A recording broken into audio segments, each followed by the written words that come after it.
Well, the more things change, the more they stay the same. No fancy intro or anything tonight. Welcome into the Breaking Bob channel post Daytona Duels edition here on Thursday night.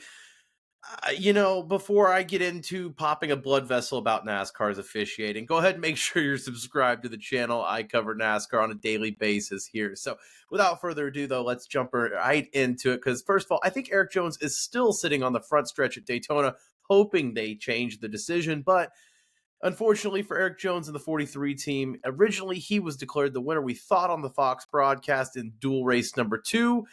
NASCAR said not so fast. Austin Cindric is your winner after they threw the caution just feet from the finish line after a wreck happened right at the end of dual race number 2. After a few minutes where Eric Jones is sitting there on the front stretch waiting for his victory interview, you see Austin Cindric and Joey Logano talking on pit lane. All of a sudden, NASCAR comes out. Oh, no, Austin Cindric has won the race. We have gone back and determined it. Now, listen, we didn't even make it to the Daytona 500 before a controversial ending. At least last year, it was the end of the Daytona 500. We haven't even gotten to the green flag for Sunday yet. That's a record. NASCAR says that they threw the caution because they were worried about some of the hits the drivers took in that final wreck, but as big of a track as Daytona is, you have a minute and a half, almost 2 minutes of a cool down lap before those drivers even get to that front stretch. So you have time for those emergency crews to get out there.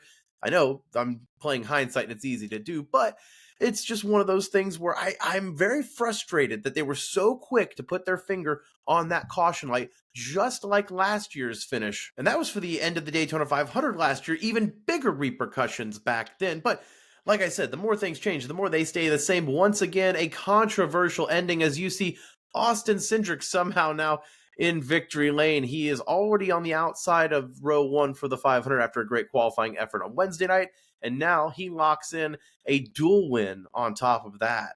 Let me know your thoughts down below, though, about NASCAR's decision to throw that caution. If you would have told me with 10 to go in the second race that race was going to actually be more chaotic than the first dual race, I would have said, what? No way. It took so long to even get that first caution. You had a green flag pit cycle, which, of course, death taxes and a Denny Hamlin pit road penalty, but you got to see a very calm race in that second dual race and I think a lot of that goes to with the field makeup in that second race. It was a lot of those super speedway heavyweights that we've come to expect, including all 3 Penske cars. And even Denny Hamlin and Kyle Larson with their pit road penalties, they got that caution that saved their bacon, and they were able to fight their way back up. Denny Hamlin pushing for the lead late.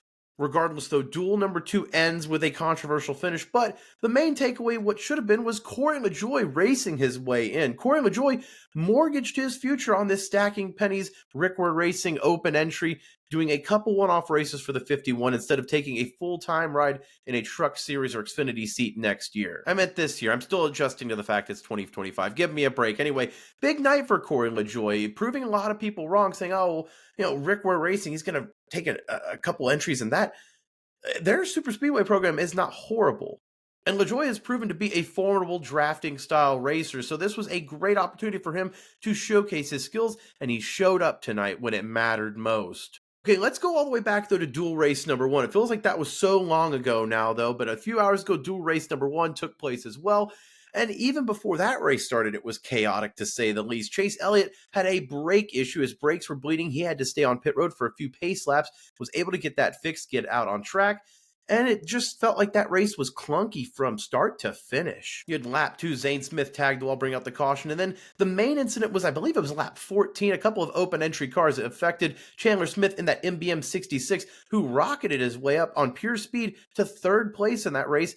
Had a nasty hit into the wall after he came down not clear of Justin Haley, got tagged, sent into the wall head first in turn 2, and causing a pileup that took out a few cars, including Elio Castroneves of the Trackhouse Project 91 car. For Chandler Smith and Garage 66, their weekend was done. At least Elio and Project 91 gets to have that provisional entry for the Daytona 500, although it was worst case scenario really for Elio because ARCA practice was canceled for this afternoon, and then on top of that, he only had 14 laps of green flag action to really get a feel for this NASCAR drafting style Daytona race. That being said, though, he was still in great spirits. His media presence this weekend at Daytona has been great, and for the fans that haven't been exposed to Elio Castroneves as much on the open wheel side, he is a treat to follow. And speaking of following, that's what the field did tonight in dual race number 1 to the 2311 cars of Tyler Reddick and Bubba Wallace.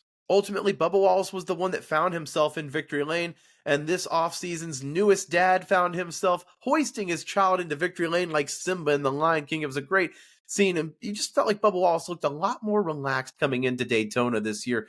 A new crew chief, a lot of changes at 2311, a lot of turmoil on the offseason there with their charter lawsuit with NASCAR, but it seems like Bubba Wallace is in a good headspace coming into 2025, and you can imagine that getting 10 points already on top of a trophy with the dual race adds to that. So really, Toyota, if you really wouldn't have had Austin Cindric get crowned the winner in that race number 2, they would have swept Daytona Speed Week so far with Pole and Chase Briscoe.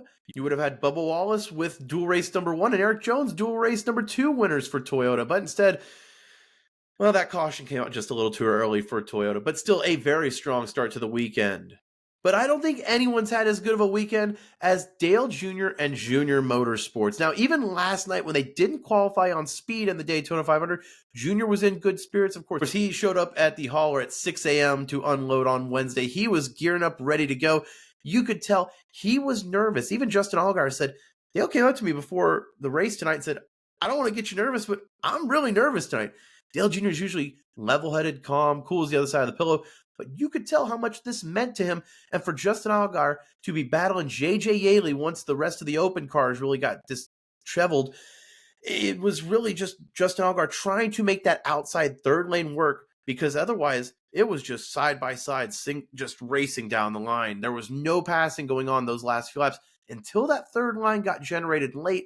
Allgaier was one of the benefactors there and pushed himself into a top 10 finish, locking himself in over J.J. Yaley, who had some trouble with Ricky Stenhouse behind him, pushing him at the end, lost his push, and just really couldn't get any momentum to catch up then. It is tough for NY Racing and J.J. Yaley, who won position out back-to-back years of making the Daytona 500. But again, for fans to see Dale Jr. as a car owner in the NASCAR Cup Series on Sundays in the Great American Race, even if it's a one-off, it's great for the sport. And you can tell once again how much it means to Dale and his sister Kelly. The resources allocated from Junior Motorsports to this Cup Series car, with the help of Hendrick Motorsports, you've got Chris Stapleton and Traveler Whiskey sponsoring it. There's a lot of resources going into this one-off race. And so for them to make the race on Sunday, that's just one big, massive achievement for them. And now they can enjoy the actual race weekend for themselves. So that's all I've got for you tonight. Make sure you like this video if you liked what you saw. Subscribe to Breaking Bob for more. And once again, let me know your thoughts down below.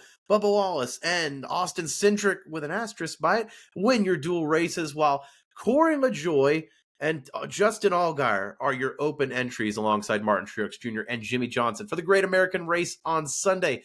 More coverage from Daytona all weekend from Breaking Bob's HQ. Stay tuned for more, folks. I'll see you soon.